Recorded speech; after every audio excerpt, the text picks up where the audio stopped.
Good afternoon সবাইকে। আপনারা হয়তো জানেন যে কালকে একটা ভীষণ মর্মান্তিক ঘটনা ঘটে গেছে, যেটা হয়তো আমাদের ভারতের ইতিহাসে এক লেখা থাকবে।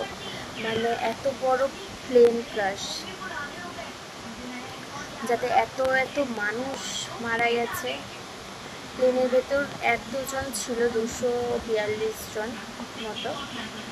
সেই মানুষের বাঁচার কোনো আশাই তো নেই। ইভেন যেখানে প্লেন ক্র্যাশটা হয়েছে সেখানেও কত মানুষ মারা গেছে। তো ভীষণই মর্মান্তিক একটা ঘটনা। বিশ্বাস করবেন না, সারাটা দিন আজকে আমি কাজ করতে পারতাম না। এই জিনিসটা ভেবে ঘরের সমস্ত কাজ করতেই হবে, করেওছি, কিন্তু এই জিনিসটা কালকের ঘটনাটা ভেবে আমি সারাটা দিন ভালো করে কাজ করতে পারি না। আমি এত ডিপলি সেই জিনিসটা ভাবছি যে যারা প্লেনে বসেছে, আমার বলতে গিয়ে এখন আমার চোখ ছলছল করছে। ভাবেন, যারা তার 5 মিনিট আগেও প্লেনে বসেছেন, বা যে পাইলট চালাবে, প্লেনটা চালাবে আর কি, ইভেন সেও জানে না যে আর কিছুক্ষণের জন্য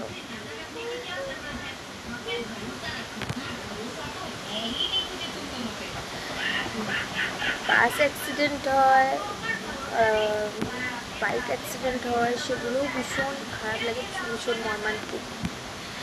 কিন্তু সামনে থেকে দেখা যাবে, সেটাও একদম স্পটেড হয়ে গেলে সেটাও আর কিছু করা থাকে না। কিন্তু একটা জিনিস ভাবেন, যে তারা প্লেনের মধ্যে বুঝতে পারছে, করো না, আমি একটা কথা বলছি তো ডিস্টার্ব করো না, বারণ করলাম না আমি।